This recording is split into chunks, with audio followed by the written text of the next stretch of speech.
Raoul basically told us that we do not have that much time left at all to position ourselves in this space. And I do think that he is 100% accurate when it comes to that because, time is definitely running out. The same could be said about the recent announcement with the China, trade deal. What I'm mainly looking at is interest rate, cuts. We look at June, July, somewhere within that range. But now we're starting to hear from players like Goldman Sachs saying that the first interest rate, cut will happen in December instead, which I find just crazy, right? Are we sitting here actually listening to these big banks or not, right? In my opinion, we don't listen to these big banks. We never listen to these big banks. Why? Because they are masters at market manipulation. They will lie to your face, do the opposite, and they will smile taking your money. These big banks are not to be trusted. So the fact that we now have Goldman Sachs expecting a Federal Reserve rate cut now in December instead of July, we really kind of look at June and July, maybe even possibly just July for the rate cut decision. But they're citing the trade war developments to be the argument around this. In light of these developments and the meaningful easing in financial conditions over the last month, we are raising our 2025 growth forecast by 0.5 pp to 1% quarter four, and reducing our 12-month recession odds to 35%. Now forecasting a December FOMC rate cut instead of July. We have lowered our core PCE inflation path to peak at 3.6% versus 3.8% previously. So again, this is very, very interesting. The question is, do we see that rate cut happen this summer, or do we have to wait until December? I don't believe that we have to. I think that we see this sooner rather than later. Let me know what you guys think down in the comments below, though. Now, we already know that Bank of England already cut interest rates. This happened on May 8th, which was a very big signal of what's to come in the US market. They cut by 0.25 BPS. And the question is, do we see the Fed cut by 0.25 or 0.5? That's the big question. I suspect that they are going to cut in the summer. So June, July is the focus. I think that that's going to wake up the market in a big way. I think that the M2 supply is probably going to go a little bit crazy as well, which is why we really kind of look at what Raoul has been saying, because so far his M2 supply chart has been on par with Bitcoin's move, which we love to see. So outside of this, we go also to China, seeing that the US trade deal is a huge win for Beijing. This is definitely a big game changer because, we're really kind of loving to see the relationship between China and the US easing. We love that because, again, that means that typical stocks are not going to crash and burn. They're going to start to actually move to the upside because of the relief around this trade war. And we have China's casting the trade agreement with the US as a victory. After 2 days of negotiations with the US officials, China got the Trump administration to roll back its 145% tariffs, which had all but, halted the bilateral trade. Stock markets across the world surged after Beijing and Washington announced the deal as well. Now, outside of that, we are looking at June 18th or July 30th for rate cuts. I think June 18th, we get the rate cut decision because of the easing of, this trade war between China and the US. Obviously, there's other nations involved as well, but this was like the main one that I've talked about many times over already on the channel. And when we also go into my post over here, I do think that this is all leading us into Altseason. I said that we witnessed Ethereum surge over 48% in one weekly candle. I've highlighted this, right? I've been saying that we've been hearing about Altseason for a while. Now you are about to watch it happen, because the last time that we saw Ethereum surge like this, it was back in December of 2020, right before the Altseason happened. Now, when I combine this with what we are seeing over here around the banana zone chart, this is actually from Julian from GMI, we have Bitcoin cycles. We have the first one from 2011 all the way through like 2013. Then we have 2014 all the way through like 2017, 2019 all the way through like 2021, and then we have 2022 all the way through roughly 2025. Now, from Julian, we see that we're basically in that corrective phase 2, where we surge to the upside, then we correct, and then we surge to the upside yet again, aka the banana zone. We're watching this closely. Everyone has a different topping, target around Bitcoin. But this is definitely something that I've been watching closely. outside of just this chart, Raoul was talking about how Bitcoin is going much higher by Q1 of 2026. Now, if you guys have been watching my channel for quite some time, you already know that I've been talking about a potential top much sooner than 2026. I'll outline it actually in this video as well, on why I think that we do top earlier than most people anticipate. But let's actually listen closely to what Raoul is saying here. It's not a mystery. It is a repeat of the debt cycle. They are rolling the debts. They are doing the same thing each cycle. It's not to do with a halving cycle, nothing to do with any of that. It's all driven by liquidity cycle and funding of debts. Each phase, we get phase 1 of the banana zone, banana number 1. The corrective zone, banana number 2 comes.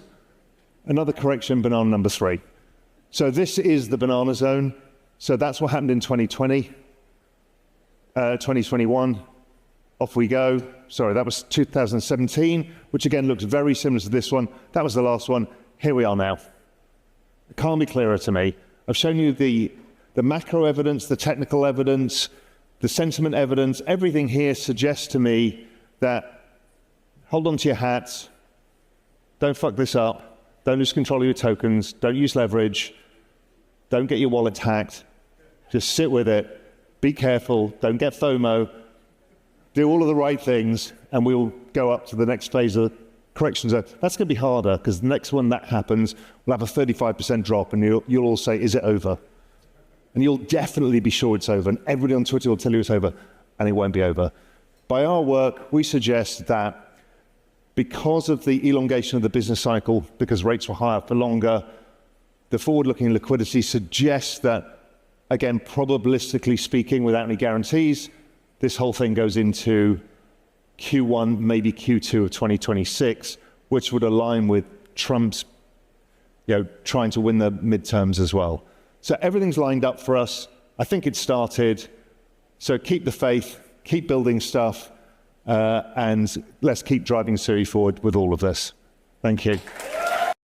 Now, outside of that, if we actually go over here to his full video breakdown of this, because this was at Sui Basecamp in Dubai, and we go to the Altseason section. So here we have Altseason business cycle, and we're going to listen to this through roughly about 25, a little bit. So check this out real quick. Is it exact? Will it be exactly that? No. But all of the people who are saying it's going to 150, 250 are probably scarred from last cycle without looking at the forward-looking data. So it's incredibly positive for me. It also is what drives altcoin season. So the fabled altcoin season, everyone's like, it's never going to happen again. It's just a function of the business cycle. Why? Because household earnings are still subdued, because the business cycle is subdued. Average businesses outside of technology have subdued earnings. The moment the business cycle picks up, everyone has spare cash. Cash gets recycled into assets. People move further out the risk curve. So altcoins are exactly the same as credit spreads, small caps, emerging markets, junk bonds, all of this. They're all exactly the same thing. They're further out the risk curve. The business cycle actually drives all of it.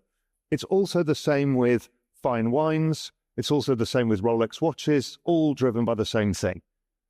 So we all want to see the ISM above 50. We've got the forward-looking data to say it's going to happen pretty soon, and that's going to be a very big signal to us. Usually that will happen as Bitcoin starts breaking all-time highs, which we imagine should happen pretty quickly, because that's every time that happens when we start to see these liquidity conditions.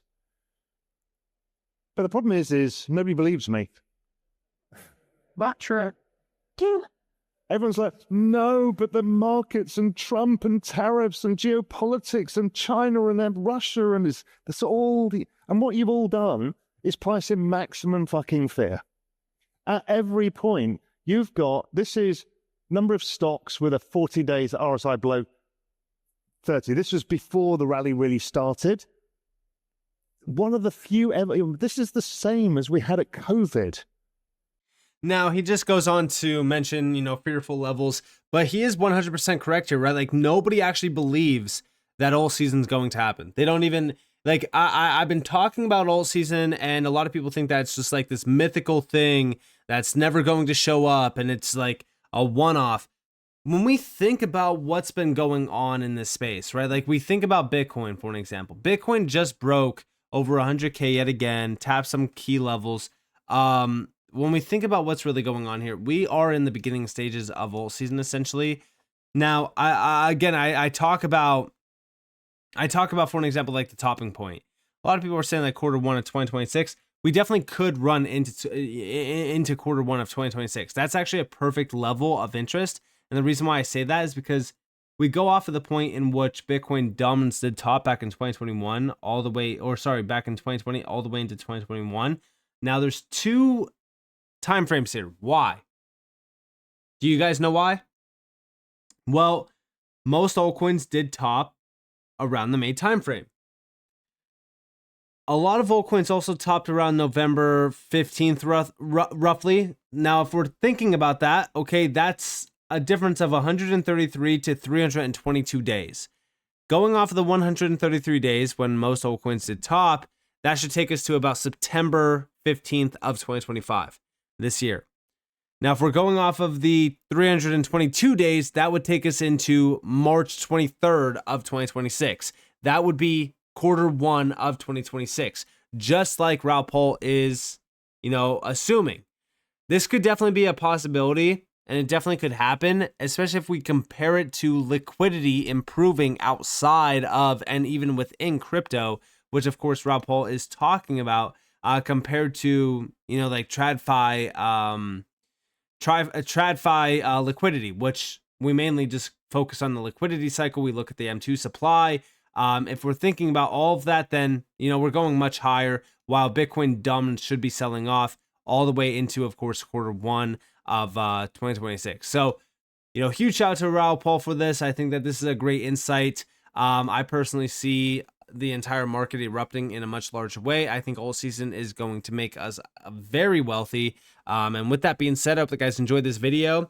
If you guys did, leave a like, subscribe, turn notifications on because more free content. You guys are more than welcome to follow me on Twitter and join the free Discord in the description below. And with that being said, guys, it's been Nick. Thanks for watching. Peace out.